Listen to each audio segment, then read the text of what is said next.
दोस्तों, क्या हमारे देश में संविधान को खत्म कर दिया जाएगा? क्या हमारे हक अधिकारों को खत्म कर दिया जाएगा? क्या हमारे देश में लोकतंत्र को खत्म कर दिया जाएगा?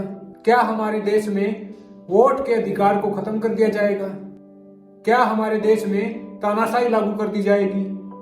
दरअसल कर्नाटक बीजेपी के नेता अनंत कुमार हेगड़े, जो 6 बार के सांसद रह चुके हैं, उन्होंने कर्नाटक में एक रैली के दौरान कहा कि हम इस देश के संविधान को बदलना चाहते हैं और इस देश के संविधान को बदलने के लिए हमें 2/3 बहुमत चाहिए और 20 राज्यों में सरकार चाहिए।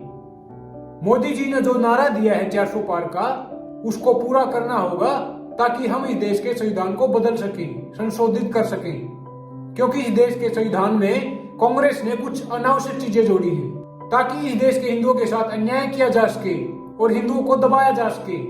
क्या बीजेपी ऐसा करने जा रही है? क्या इलेक्टोरल बॉन्ड की घटना भी इसी कड़ी का हिस्सा है? क्या चुनाव आयुक्त अरुण गोयल का इस्तीफा भी इसी कड़ी का हिस्सा है? क्या जस्टिस गंगुली, जो कलकत्ता हाई कोर्ट के जज थे, हाल ही में उन्होंने बीजेपी ज्वाइन की, क्या वो भी इसी कड़ी का हिस्सा है? क्या इस देश के संवैधानिक संस्थाओं को खत्म किया जा रहा है, अंडरमाइन किया जा रहा है, इरोड किया जा रहा है? आखिर अनंत कुमार हेगड़े ने ऐसा बयान क्यों दिया?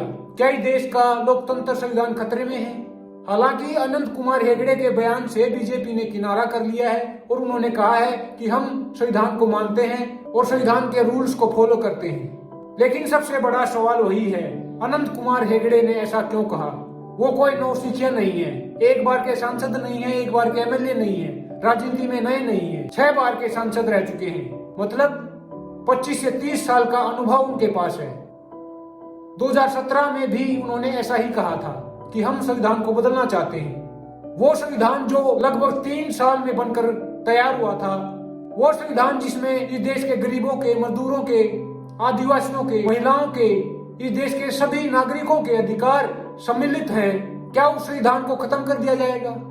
अगर नहीं तो बीजेपी को, प्रधानमंत्री मोदी जी को, अमित शाह जी को पब्लिक में आकर ये बोलना चाहिए कि ऐसा नहीं किया जा रहा और हम अनंत कुमार हेगड़े के खिलाफ कार्रवाई करेंगे।